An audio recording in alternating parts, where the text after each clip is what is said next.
Bonsoir à toutes et à tous, bienvenue dans Libre Ensemble, votre rendez-vous de la laïcité. Elles ont fait des mots leurs alliés, des alliés pour exprimer leur colère, leur joie, leur souffrance, leur combat. Et ces mots, elles les slament, elles les rappent sur scène avec une force indescriptible. On reçoit 3 artistes ce soir, 3 slameuses de talent, 3 artistes engagés qui veulent faire entendre leur voix. Libre Ensemble, Vinciane Colson, Jacques Nizan. Alors, on accueille tout d'abord Zouz et Théa, bonsoir. Salut. Alors Zouz et Théa, vous formez le duo ZNT, duo montant de la scène slam bruxelloise. Vous avez publié votre bootleg en février dernier intitulé Bitume aux éditions Maelstrom Révolution. Et cet été, vous vous expatriez parce que vous serez au Festival d'Avignon pour présenter votre spectacle. Vous allez nous en parler. Et à vos côtés, Pincée de Coco, bonsoir. Bonsoir. Vous avez découvert le slam il y a un peu plus d'un an et ça a été une révélation. Aujourd'hui, le slam, c'est quoi? C'est un peu votre vie, on peut dire ça? On peut dire ça, beaucoup de sens, un gros but en tout cas. Voilà. Ouais. Alors, j'ai une question pour commencer qui peut paraître un peu bateau, mais c'est quoi le slam pour vous? C'est quoi votre définition à vous du slam? Oh, il y a il y a des règles au slam. Ok, c'est une performance poétique, on dit souvent, avec des règles, 3 minutes par personne. Ouais, mais déjà pas de propos racistes, ni homophobes, ni grossophobes, enfin aucun propos irrespectueux envers quelqu'un. Alors a cappella, de plus en plus, comme on l'expliquera, des artistes se font kiffer sur des prods, des sons, des accompagnements sonores, mais en tout cas dans les règles des championnats, tournois ou autres, et dans l'essence du slam, des tournois de slam, c'était a cappella, donc sans son. Pas d'accessoires, pas de costume, parce qu'on n'est pas au théâtre. Et alors, il y a la règle, et qui date déjà depuis la naissance du slam, de un texte dit, un vers offert. Et alors, c'est important aussi, c'est des textes écrits par l'auteurice, elle ou lui-même. Ouais, on slame ces textes. Ces mots. Ouais. Et on a un blaze aussi, hein, c'est ça? Pas toujours. C'est pas obligatoire, mais on a souvent des blazes d'artistes dans le slam, ouais. Ouais, ça veut dire que c'est pas vous, c'est pas la vraie personne qui slame? C'est une espèce de masque, le blaze? Oh non, non. Bien au contraire. Je pense qu'en général, les gens qui viennent sur scène ont plutôt des textes très intimes dont ils parlent de leur vie, quoi. D'ailleurs, dans beaucoup de slameuses, slameurs qu'on connaît, parfois on connaît les blazes et pas les prénoms, donc c'est l'identité artistique, mais c'est la personne, c'est pas du tout un masque. Je pense que c'est une manière de se réapproprier aussi son identité. Ouais. Enfin, moi, je me sens, le fait de m'être réapproprié Pincée de Coco, j'ai l'impression que c'est encore plus moi qu'un nom qu'on m'a donné à la naissance, quoi. Ouais, c'est vrai. C'est clair. Ouais, c'est vous qui avez créé finalement. C'est nous qui avons choisi en fait. C'est un choix, je pense, et c'est une réappropriation. Quand tu montes sur scène, c'est moi qui a décidé d'avoir ce nom-là, ce blast-là, et je veux qu'on me présente comme ça, et je veux être comme ça. Et je trouve ça beau en fait. Slam, ça veut dire claque, ça veut dire que il faut que ça claque aussi. Il faut que vous avez parlé de poésie, mais il faut que ça claque, que ce soit rythmé. Il faut, je sais pas si c'est le bon terme, parce que le but aussi du slam, c'est de laisser libre aux différents types d'écriture. Maintenant, c'est vrai qu'il y a pas mal de techniques d'écriture qui sont propres au slam, qui existent aussi dans le rap, qui permettent, comme tu dis, de venir faire claquer en faisant rythmer les mots. Et ça, il y a plein de techniques qu'on s'amuse, par exemple, à faire partager en atelier d'écriture. Maintenant, il y a plein de formes de slam dans l'écrit, et certains utilisent plus des images que des rythmiques, vraiment, et c'est ça qui est cool, c'est que du coup, ça donne un large éventail. J'aime pas ce mot, je sais pas pourquoi je dis éventail, mais je pense qu'on dit claque aussi parce que la performance aussi doit claquer. Et je pense aussi que c'est pour ça en général qu'il y a beaucoup de gros sujets qui sont abordés dans le slam et qui fait que ça peut claquer aussi. Ouais, et parce que le slam, les textes, ça se base vraiment sur des choses qu'on a vécues soi, que c'est des choses qu'on libère aussi parfois avec le slam. Oui, on peut. Maintenant, je trouve ça. Enfin, moi, j'aime bien quand on peut partir de ça. Moi, j'aime bien quand après on va à l'universel. Parce que le slam aussi, c'est quelque chose de spécifique à ce milieu. Je pense qu'on vit collectif. On vit collectivement très aussi. Collectif, le slam. C'est ça. On n'est pas à slammer tout seul dans sa chambre. Je pense qu'on fait du slam parce qu'on écoute du slam, on écoute les autres et puis on va slammer devant les autres. Voilà. Le partage avec les autres. C'est ça. Il y a beaucoup une notion de donner aussi et de se dire que y a une parole qui va être prise et c'est très intime et en même temps on a l'impression d'avoir toutes ces voix derrière pour ses sœurs, pour tout ce qu'on défend, de ces personnes qui ont dit derrière moi ce que je dis, je sais qu'il y a tellement d'autres paroles qui peuvent être prises Et donc, il y a vraiment ce truc universel où on se dit, en fait, on parle de nous, mais on sait que derrière ça, il y a tellement plus. Et du coup, c'est comme si on portait toute une sororité derrière, en fait. C'est ça qui est vraiment beau. Et du coup, c'est comme ça qu'on équilibre entre le personnel et l'universel. Et c'est ça qui rend le truc, enfin, qui rend tout ça une cause à défendre, en fait. Je pense que c'est comme ça que ça se transforme dans un truc où, quand tu commences à écrire un texte, tu dis ton histoire, et puis en fait, quand tu le déclames, tu te rends compte que t'es pas toute seule dans ce truc-là, et du coup, tu portes tous ces gens qui participent à ça, et c'est là que ça devient une cause à défendre, en fait. Ça se transforme limite en cause à défendre, alors qu'à la base, c'était juste ton histoire personnelle. Ouais, c'est ça. Et donc, est-ce que ça veut dire quoi? Que le slam, il est d'office synonyme d'engagement? Il y a d'office un engagement derrière? On pourrait, de toute façon, à partir du moment, enfin ça c'est mon avis, où tu viens porter un texte sur scène et le partager publiquement et te mouiller à partager un texte, c'est déjà un engagement. Surtout que le slam, c'est par essence des textes écrits par soi. Donc tu t'engages dans le fait de venir porter des mots. Puis il y a l'engagement auquel on pense plus, le terme d'engagement politique, d'engagement militant plutôt, je préfère le terme, qui est quand même très très présent dans le slam de plus en plus, mais ça a toujours été parce que c'est porté par des personnes qui ont des causes à défendre et qui veulent défendre des causes, même en partant d'elle ou de lui. Mais il y a déjà l'engagement de soi, de venir partager des mots, et puis l'engagement militant qui est très très présent dans le slam, dans les scènes slam, dans les connivences qu'il y a entre les scènes slam et le collectif slam, quoi. Ouais. Mais alors, Zouz et Théa, donc je l'ai dit, vous formez le duo ZNT. Comment vous êtes rencontrés? On s'est rencontrés dans le métro, mais on n'en dira pas plus. Désolée. Si, on n'en dira plus. Zouz ne dit rien, on a dit qu'on disait rien. C'est secret. Très mystérieux, très mystérieux. Non, en fait, il y avait un slam sauvage qui était organisé dans le métro par le collectif Slameke. On reviendra sur ce collectif après. Collectif de slam bruxellois. Mais du coup, on faisait déjà du slam chacune individuellement. Et puis là, ce jour-là, on se rencontre dans le métro. Et depuis, on se colle. On s'est jamais quitté. Donc voilà. Et après... Ouais, donc rencontre improbable, improbable. En tout cas, par hasard, vraiment, il y a quelque chose qui a matché, qui s'est connecté entre vous, quoi. Bah oui, mais surtout, ce qui est bien, c'est qu'à la base, on fréquentait les mêmes scènes, les mêmes open mic, et on connaissait les mêmes personnes, en tout cas du milieu slam. Donc tout était fait pour qu'on se rencontre avant, mais c'est dans le métro qu'on s'est rencontrés. Et donc depuis... on est retourné aux scènes, mais en duo cette fois, tout le temps. Donc, en duo ensemble, quoi. Parce qu'au début, on slamait chacune nos textes, mais on allait ensemble. Et puis après, c'est créé le duo. Mais ouais, c'est dans le métro, c'est ce jour-là qu'on s'est rencontrés. Et avec un texte qui vous a fait connaître, et c'est ce texte-là que vous avez décidé de slammer aujourd'hui. Alors, je vous propose qu'on vous écoute, et puis on continue à en parler après. Chers harceleurs, merci. Merci à vous d'incarner notre muse. On puise en vous et en votre frustration qui à force d'elle-même s'use. On crache du beat sur vos ombres comme seule fellation et grâce à vous nos flots fusent. On tenait à leur dire merci à ces égos masculins, tiraillés entre le sentiment de faiblesse et celui de fierté. Eux et leurs problèmes non résolus qui se tirent une balle dans le pied dans des révolutions de puissance invisible visiblement déjà révolues. Mon grand, va falloir changer de cible. Toi qui se sentiras concerné, à court d'arguments, tu bégayes des morceaux d'injures consternés. Mais tu sais, même avec la meilleure volonté, personne comprend contre qui t'essayes de te liguer. Peut-être tant que tu captes que t'es solo dans cette guerre contre un capital féminin qui te calcule pas, gamin. T'en connais peut-être toi aussi un postille qui colle au basque, qui espère avoir la cote en se la jouant harceleur acrobate, mais gros, faut qu'on t'explique, c'est ton propre dégoût qu'il faut que tu combattes. Solo dans ton game, on se demande ce qui continue à te foutre la trique. Mais on le sait que quand dit non, refus, toi t'es allergique. On comprend, hein. C'est pas évident de botter en touche. Toi qui te sens exister que quand toi seul tu te la touches. Ouais, non mais attends, tu vas te sentir important, écoute. On a bien réfléchi mes copines et moi, et en vrai je crois qu'on a besoin de toi. Si tu pouvais mettre tes qualités d'harceleur au service de la police, serait peut-être gain d'acharnement et d'efficacité. Explique-leur que ce serait l'expiation dans ton vice. Parce qu'actuellement, porter plainte contre harcèlement, ouais, c'est un peu comme croire au Père Noël quand t'es enfant. L'illusion est amère, elle n'a qu'un temps. Tu sais, on a essayé de la faire à l'amiable, à la discret, mais t'as pas saisi l'occasion d'être aimable. Ouais, donc de ton petit jeu, on va assigner l'arrêt. Fatigué d'être forcé à se taire, on te propose de t'enfoncer nos postillons à l'arrière. Zouz, on est à la radio là, c'est... Ouais, je préfère pas qu'on... oui, c'était un peu vulgaire. Attends, trop autre chose. Qu'est-ce qu'on va reprendre? Ouais, ok.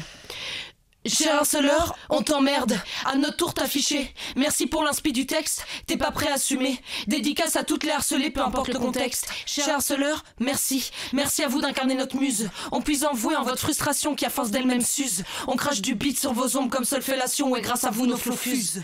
Oui, parce qu'en plus d'être créatifs, les harceleurs sont de grands poètes. Ils exercent avec imagination, avec brio. Que ce soit dans la rue ou via un dessin de toi collé sur un poteau. Ils font preuve de créativité pour pas te lâcher. Ouais, ce qui n'enlève rien à leur poésie remarquable. T'as déjà eu droit à quoi, toi, comme Vert ou comme Catherine en rentrant le soir?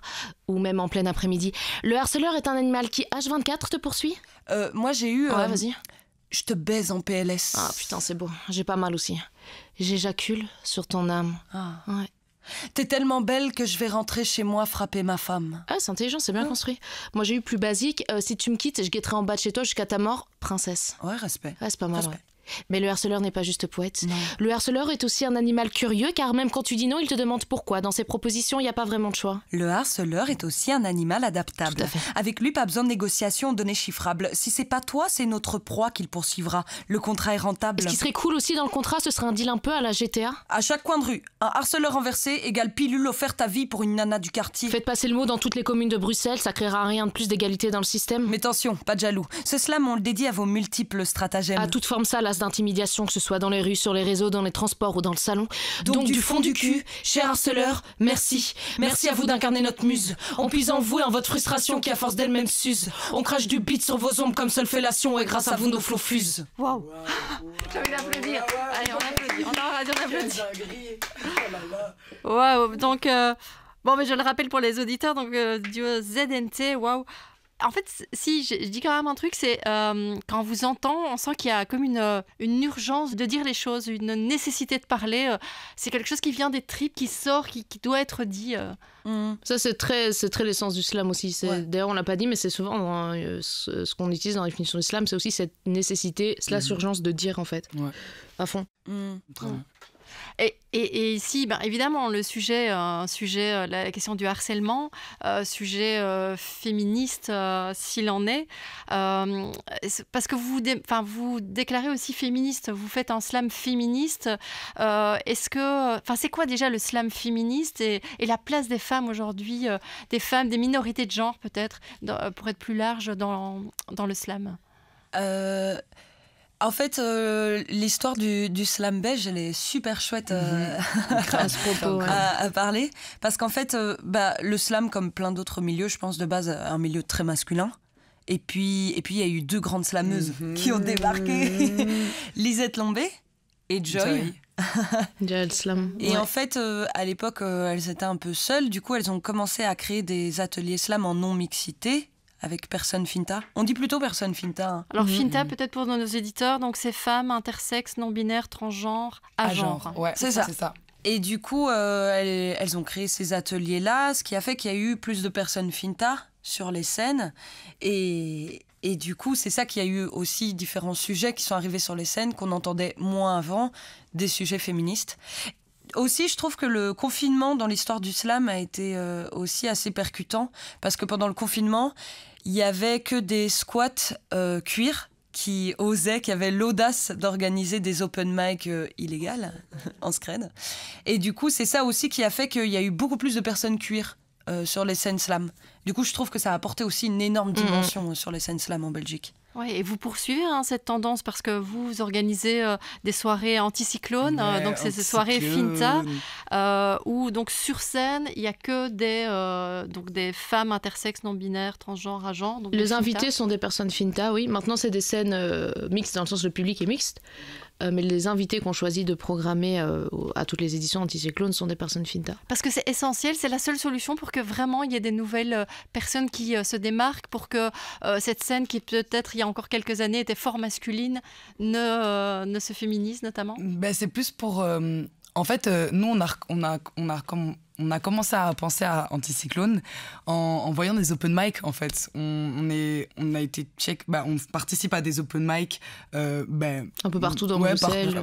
Et en fait, on se rend compte, à chaque fois qu'on a des open mic, on se regarde l'une l'autre en disant « Mais comment ça se fait qu'il y ait que des mecs sur scène ?» Genre vraiment, et ça nous rend dingue. Encore il y a 3 jours, c'était la même chose. Et on se regarde et on se dit « Mais pourquoi il y a que des mecs sur scène ?» Enfin genre, merde, ça nous fait chier. Et en fait, genre, on s'est dit, on veut... Et à force de parler, d'échanger entre nous, on se rend compte qu'en fait, on n'ose pas parce qu'il y a que des mecs qui sont dans la performance, qui sont dans leur truc et que du coup, nous, on se sent pas à l'aise de venir sur scène et de monter. Et c'est quelque chose qu'on a ressenti très fort et même personnellement. Et on s'est dit, nous, on veut créer un endroit où toutes les personnes finta pourront se sentir à l'aise de venir sur cette scène et prendre la parole et faire ce qu'elles veulent en fait, sans avoir ce truc de non, on n'ose pas, on a envie. Et il y a plein de gens frustrés. Moi, énormément d'open mic que j'ai fait, j'étais frustrée parce que j'avais envie de monter sur scène, mais je me sentais pas à l'aise. Et je me dis, je sais qu'on est beaucoup à ressentir ça. Et du coup, on a voulu vraiment créer cet espace où on s'est dit, on veut que tout le monde se sente à l'aise. Et en fait, ça a franchement fonctionné parce que notre première anticyclone, on a vu des slameuses rapper, on a vu plein de personnes finta monter sur scène et déclamer et rapper et slammer, rapper et faire plein de choses. Et on a eu des retours incroyables qui nous disaient que voilà, genre merci d'avoir créé cet espace parce que des personnes qui n'avaient jamais osé monter sur scène, qui sont montées sur scène, à qui ça a fait blinder du bien, que y a un truc qui a du sens comme ça où on a besoin de sentir cette liberté de se dire là, je sais que je peux y aller parce que là, l'endroit, le mood et en fait, une personne se lance et tout le monde se lance en fait. Et il y a vraiment ce truc-là. Il y a cet enjeu-là, il y avait ce but-là, et qui en rejoint un autre et qui pour l'instant était assez positif. C'était qu'on s'est dit, ouais, mais il y a des personnes finta dans le milieu hip-hop, que ce soit rap, slam, DJ, prod. Et on se connaît pas en fait assez parce que, comme l'expliquait Coco, il y a moins de personnes finta qui osent ou qui ont la place de venir se partager ce qu'elles font sur scène. Et donc on s'était dit, le but aussi de ces soirées, c'est de se rencontrer, que ce soit à Bruxelles ou ailleurs, entre personnes finta qui sont dans ce milieu hip-hop au sens large. Et ça a été le cas parce qu'il y a eu des personnes finta de Bruxelles, mais même d'ailleurs en Belgique et même de France, qu'on a rencontrées lors de ces soirées anticyclones. Et du coup, on a fait des collabs avec des rappeuses, mais aussi avec des personnes finta qui faisaient des prods. Enfin, on a vraiment découvert un monde très large de personnes finta dans le milieu hip-hop qu'on n'aurait peut-être pas rencontré si on n'avait pas organisé ces soirées. Et donc ça aussi, ça a été un élément super crucial pour nous, quoi. Le truc le plus galère à trouver, c'est des beatmakers. Et encore, où sont les beatmakers? Ça commence petit à petit. Donc, comme quoi, il était urgent de faire ça parce que du coup, entre nous, on commence à avoir des ponts. Des mixeuses, du mastering. Parce qu'elles aussi, du coup, sortent et un en peu fait, du c'est bois. ça. On connaît pas de meufs qui font du mastering, c'est galère. Et les gens, on redemande, on reçoit des demandes de gens. Encore ce matin, sur le compte d'Anticyclone, je reçois un message d'une personne qui me dit est-ce qu'il y a moyen que vous refassiez une Anticyclone, j'aimerais bien proposer mon projet artistique et tout. Enfin, les gens sont en demande. À chaque fois qu'on croise, ils sont là, mais on a besoin de ces scènes. C'est vital en fait, parce qu'on a besoin d'un endroit où on peut venir se sentir libre d'être. Et vraiment, les gens en redemandent. Et ça a pris beaucoup de sens pour beaucoup de gens. Et c'est magique, quoi. Zouz, vous disiez, enfin je sais plus si c'est Zouz ou Théa qui disait tout à l'heure que évidemment le slam, t'es seul face au micro ou dans votre cas ZNT vous pouvez être deux, mais il y a un vrai collectif derrière. Alors il y a des collectifs par exemple comme Slameke, mais il y a aussi vraiment cet esprit de groupe vraiment dans le slam. Oui, c'est une famille. Oui, on se connaît tous entre nous. Tous, il y a beaucoup, et dans le réseau Slam, réseau militant, il y a beaucoup de convergence, et on se connaît bien et on avance beaucoup ensemble, quoi. On s'élève beaucoup, c'est ce que j'allais dire, les uns et les unes les autres vers le haut. Moi, par exemple, le slam, c'est un milieu qui m'a choquée parce que c'est là que j'ai vu que les personnes finta, femmes, s'élevaient le plus vers le haut, quoi. Alors que dans d'autres milieux artistiques, c'est pas comme ça. Les femmes s'aident pas autant entre elles, quoi. Il y a vraiment une forme de sororité, c'est un terme un peu à la mode, mais c'est vrai que la sororité, dans ce cas-là, elle a vraiment du sens dans votre cas. Ouais, fort. Pincée de Coco, vous avez découvert le slam comment vous y êtes arrivé au slam? Moi, vous n'allez pas y croire, mais c'était à Neuchâteau, vraiment dans un petit bled pourri. Et à l'époque, j'écrivais beaucoup. Moi, j'étais à la recherche, je connaissais pas ce milieu en fait. Vraiment, j'étais une jeune ado qui cherchait, qui avait trop la soif d'écrire et d'apprendre à écrire. Et je voulais, remplir mes connaissances en écriture, et je cherchais un bête truc sur internet, un atelier d'écriture, stage d'écriture vraiment, et je suis tombée sur un stage d'écriture où je voyais Joy, il faisait marquer Joy Slam, j'ai lu un peu sa bio, je me suis dit ça a l'air intéressant, je me suis dit pourquoi pas, vraiment je me suis lancée là-bas les yeux fermés en pensant que j'allais juste faire de l'écriture, et là je passe une semaine à me faire coacher par la meilleure slameuse du monde, enfin vraiment, et je me mets à déclamer pour la première fois un texte écrit. Et là, Joy me prend sur son aile, elle me dit il y a du potentiel, t'as des choses à dire. Et en fait, je fais ma première scène à la fin de ce stage-là. Et je me retrouve sur scène et je balance ce texte que j'ai en moi. Et je ressens une sensation où je me dis waouh, mais tout ce que j'ai vécu prend du sens à ce moment-là, en fait. Tout, comme si tout était devenu logique, genre. Et après, je me suis plus jamais arrêtée. J'ai parcouru toutes les scènes. Et en fait, ça a été jusqu'aujourd'hui. C'est vraiment... je monte... En fait, je trouve qu'il y a vraiment une thérapie moi qui a un très lourd passé et qui a une situation compliquée. Le fait d'avoir... J'écrivais juste pour mettre mes émotions sur papier, vu que je ne parlais pas beaucoup quand j'étais jeune. Et en fait, là, le fait d'écrire déjà, je me réapproprie ma douleur, je la sublime et je décide de la faire exister comme je veux. Et en fait, le fait de la déclamer sur scène, c'est à ce moment-là où moi, ce côté militant est entré dans ma vie, on va dire. C'est que bon, j'étais une personne militante, mais le fait d'arriver sur scène avec ma douleur, mon parcours, mon histoire, de le défendre sur scène, en fait, c'est ça qui m'a redonné une légitimité et une force de me dire c'est moi qui décide en fait de toute cette douleur, de tout ce que j'ai traversé. Je décide aujourd'hui d'en faire de l'art, je décide de la rendre belle, je décide de transformer tout ce truc qui pourrait me tuer en de l'art, ce qui va me faire vivre en fait. Et il y a toute cette notion là, et quand j'ai commencé à comprendre ça, c'est là que ça a commencé à vraiment prendre énormément de place dans ma tête, et je me suis dit là à l'heure d'aujourd'hui je suis sur scène et en fait ça devient une cause militante, parce que cette douleur à moi, je me rends compte que je suis pas la seule à la vivre, et du coup le fait d'être sur scène et de déclamer un texte sur une douleur que je pensais être seule à vivre, me rendre compte qu'on est blindé, ça devient une cause à défendre et ça devient un engagement. Et c'est comme ça, en fait, que je pense ce truc d'engagement et de militance vient. C'est que, en fait, à la base, tu viens pour défendre ta douleur et ça devient une cause à défendre. Voilà. Je vous coupe juste parce que j'ai envie de vous entendre slammer. Du coup, allez. Ok. Assise au milieu d'une terrasse bondée, danser en boîte de nuit, marcher dans une rue trop peuplée ou bien boire un verre à une table remplie. Entendre chaque bruit qui te transperce les tympans, voir toutes ces molécules prendre tout l'espace, sentir l'air, l'odeur de la chair humaine qui s'entasse, la fumée de la cigarette comme goût amer. Être là, face au monde, mais lui ne te voit pas, se sentir seul, invisible, inexistante, comme une poussière ou une cendre qui s'échappe du cendrier. Se sentir seul, ne pas comprendre pourquoi, car tu es avec des gens qui t'aiment, même si tu te rebelles. Se sentir seul, ne pas comprendre pourquoi, car tu es avec des gens que tu aimes. Mais le monde est tellement grand et je me sens si petite. Être acteur d'une vie qui défile vite, inarrêtable, qui s'échappe comme un train que j'étais sûre d'avoir, et tout passe et repasse. Tout se passe et toi tu te paralyses en terreur. La vitesse face à toi. Car la vie ne te voit pas. Tu te demandes si c'est ça la solitude, être entouré et quand même se sentir seul, ou bien juste ton être qui t'oblige à ne plus faire partie de tout ça.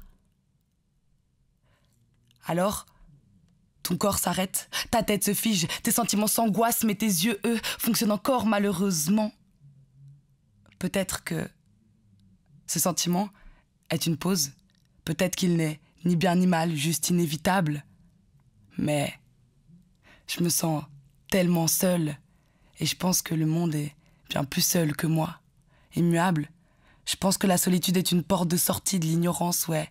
Ça fait tellement peur, je sais, j'en perds moi-même tous mes sens. La clé est invisible, indicible à tout ce qui nous entoure.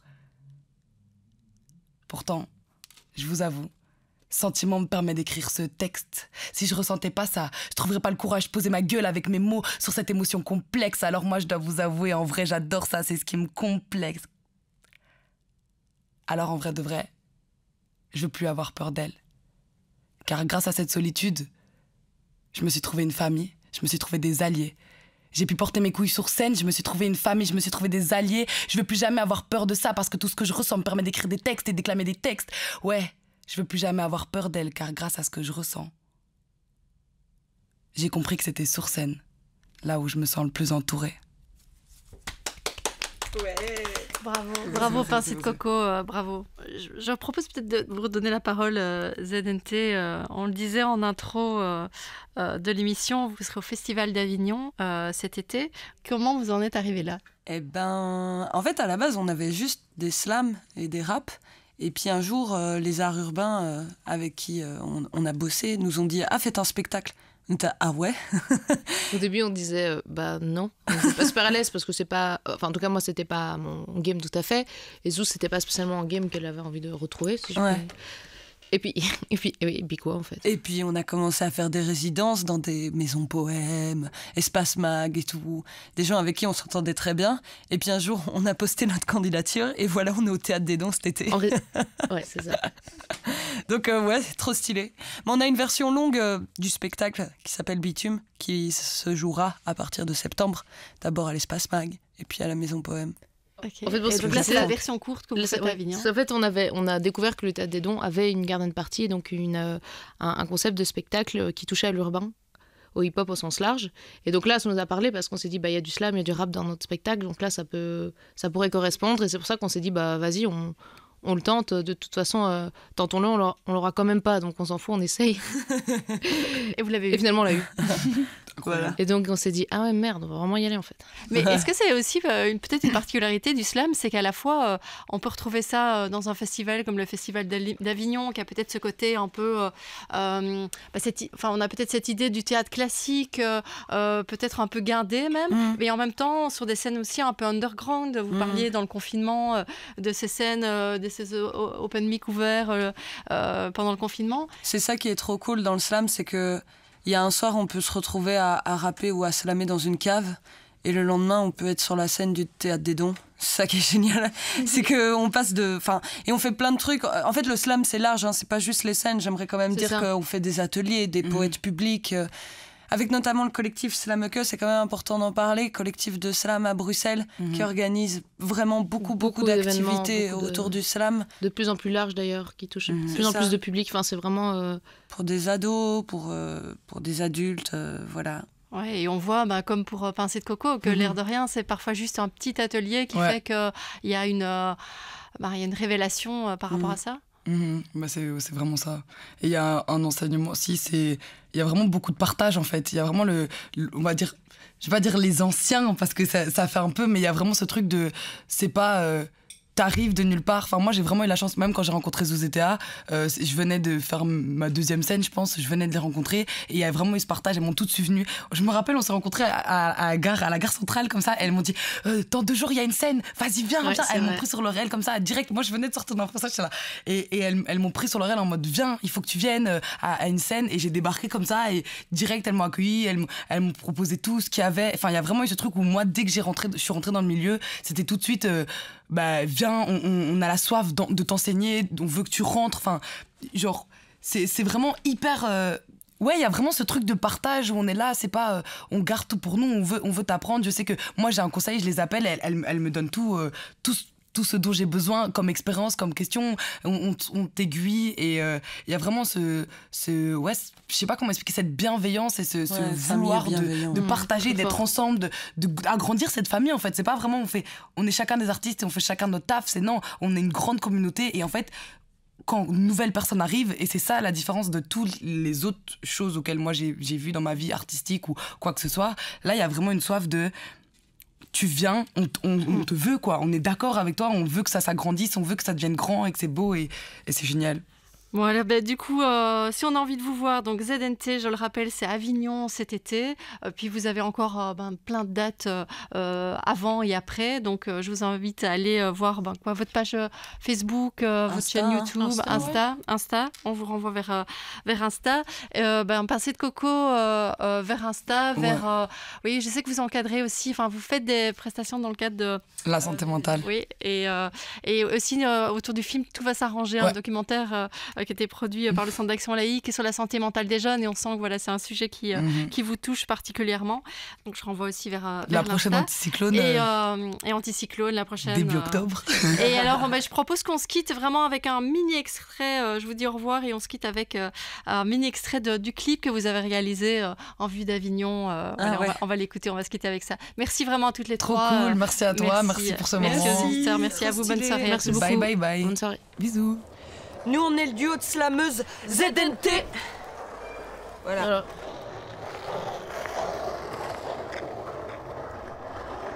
Tu crois que ça met combien de temps pour aller à Avignon?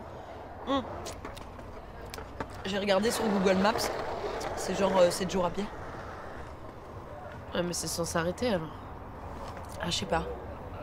Il faudrait que tu check pour l'essence en fait.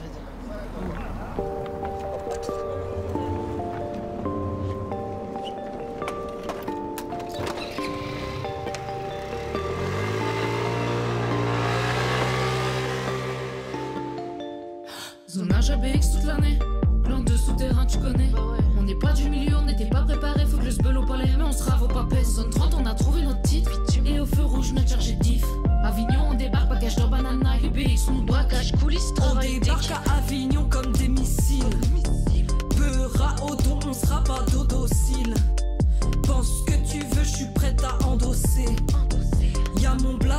valeur sur mon dossard. Paraît qu'il y aura la presse, nous on n'était pas prêts, mais vous serez pas prêts. Paraît qu'il y a des grosses têtes, on n'a pas peur du vide, nous le sommes des grotesques. On n'a pas fait le plein, vers rap en scooter, ce serait une trop grosse perte. Le flow en décadence, PBX en décale, Avignon en bécane. Cache coulisses, travail. Posé sur le scout, c'est denté, les embouts, c'était dans notre type, plus de doute qui t'habite. On réalise tous tes dreams, toujours un just do it.